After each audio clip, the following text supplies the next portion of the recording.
Hello everyone, my name is Harpreet and in this presentation I will discuss about the teaching resources that can be used to develop literacy and mathematics learning among children aged 3 to 5 years by incorporating play-based and intentional teaching methods.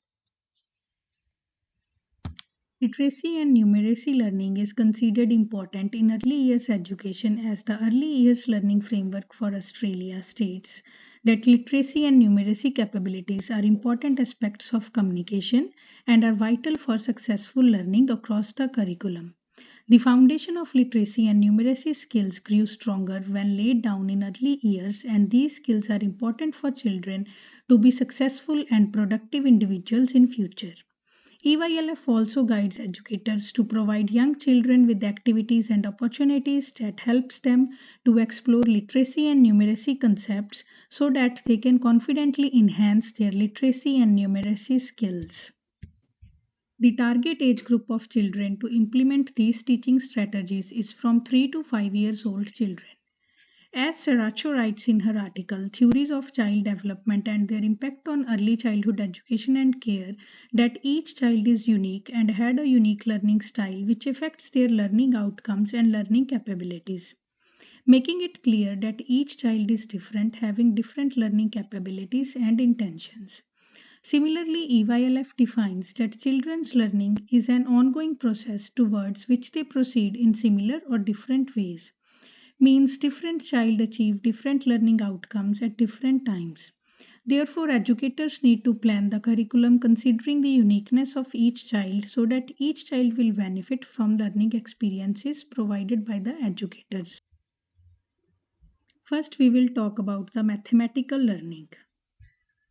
The area I choose for mathematic learning focus is identifying and naming shapes, as the children aged from 3 to 5 years need to develop a strong understanding of shapes to identify them through objects and the way different shapes can be formed by putting objects together and pulling them apart. So this will be an age appropriate learning focus which will be incorporated through different strategies and teaching styles. The curriculum's connections for learning names of shapes and identifying them are demonstrated when children develop an understanding that symbols are powerful means of communication and that ideas, thoughts, and concepts can be represented using these symbols and shapes. When children identify shapes of objects, when children start using symbols and shapes in play to convey meaning or a message, or when children become familiar with words to describe objects and know the difference between objects and shapes.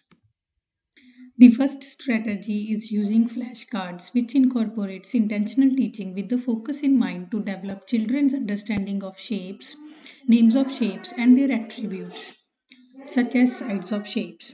Links of incorporating flashcards for learning shapes is shown in slides as cards is a fun activity to engage children in learning. Flashcards is a part of retrieval based learning strategy that sharpens memory by enhancing retrieval of information from memory. As when educators use flashcards daily, the children use retrieval based learning strategy to name the shape, naming and noticing the similarities and differences between shapes. For example, the shapes with curves, corners, or edges. Flashcards provide handy and clear visuals to name and notice the similarities and differences between shapes. The second strategy is shape hunt, which incorporates play based learning technique. As children can be involved in looking for and identifying objects and shapes inside or outside the room, like the clock is circle, the door is rectangle, helps children to recognize how shapes are positioned. Educators can read books to children and identify the shapes in picture books. Example, the roof on the house is a triangle. The book is in the shape of a square or the book is in shape of a rectangle. Another play-based learning technique for learning shapes is by playing I Spy games to describe things by size and shape. Example, I spy with my little eye something that is small and shaped like a rectangle. Children will participate in this game. Interestingly, this game can be played both inside and outside. Educators can incorporate natural elements by spying on natural elements, and children will find shapes in nature, like I spy something which is round and orange and very warm. For sun, Making biscuits using cookie cutters and talking about the shape of biscuits while cutting is another play based technique which can also be incorporated while playing with Play Doh, as children aged 3 to 5 can easily shape Play Doh and use cookie cutters. So, this is an appropriate activity to teach children about the names of shapes and identifying and making shapes. The third strategy is drawing and making shapes, as drawing and making shapes are key ways in which kids can develop these ideas, and incorporating art and craft is also a fun way to engage children. Some examples include involving children in craft activities such as cutting and pasting shapes, painting using sponge of different shapes, folding paper to make a hat, boat, or plane, and talking about the shapes as we fold the paper, making sandcastles using wet sand, cups, buckets, or pans, and talking about the shapes. Making shapes using blocks. Children making shapes during group times, as all these activities are age appropriate for children aged 3 to 5 years, and educators can incorporate shape learning and identifying by asking children questions about what shapes are they making, cutting, pasting, or by asking children to form a square, circle, or rectangle during group time. Next, we have literacy learning. The learning focus for literacy learning is meaning making and expressing ideas.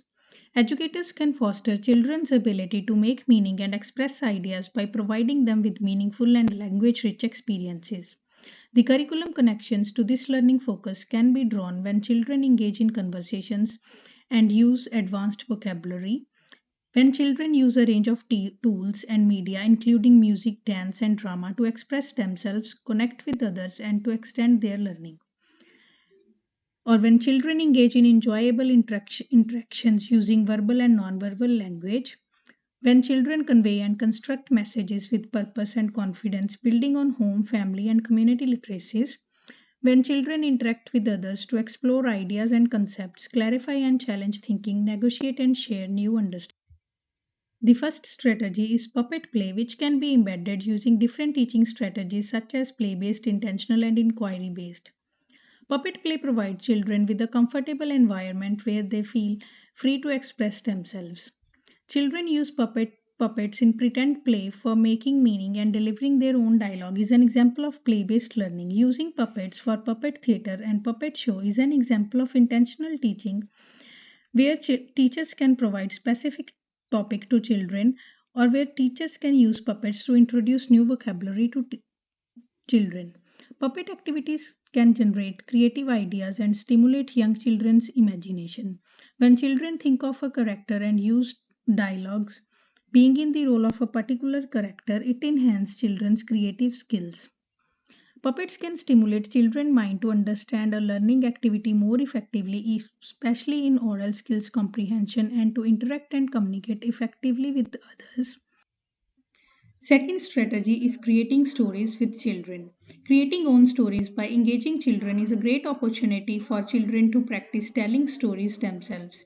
Creating stories with children is similar to shared sociodramic play experiences but is more educator driven as we work to guide the story to a logical conclusion. Educators can use inquiry based learning by asking questions is an effective strategy for engaging children in storytelling like who, when, where, how, why, what. These questions provoke children to critically reflect on their story and make meaning. The third strategy is book chat. We as educators mostly read books to children in our daily practice.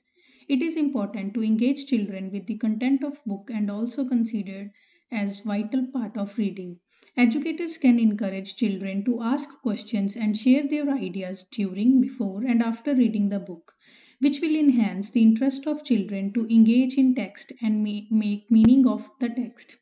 Some examples of questions that educators can ask are: what do you think the characters would be in this story? What do you think will happen on next page? What would you do in the same situation as of character? Which character do you like the most in this story and why? What do you like the most about this story? Would you like to retell the story in your own words? As of Australian curriculum, successful teaching and learning to address students' needs in relation to literacy and numeracy requires the teacher to have an understanding of where the student is now and where the student needs to go next in their literacy and numeracy development. To enhance the literacy and numeracy skills of children, the learning focus is clearly selected by reflecting on the age and desired level of literacy and numeracy skills for children aged 3 to 5 years. The strategies discussed are age appropriate that provoke the diverse interest set of children using play based, intentional teaching, retrieval based, and inquiry based learning so that each child can participate in learning experiences and become more confident with their literacy and numeracy skills to use in their daily life and to be successful individuals. Next, we have references that are incorporated through.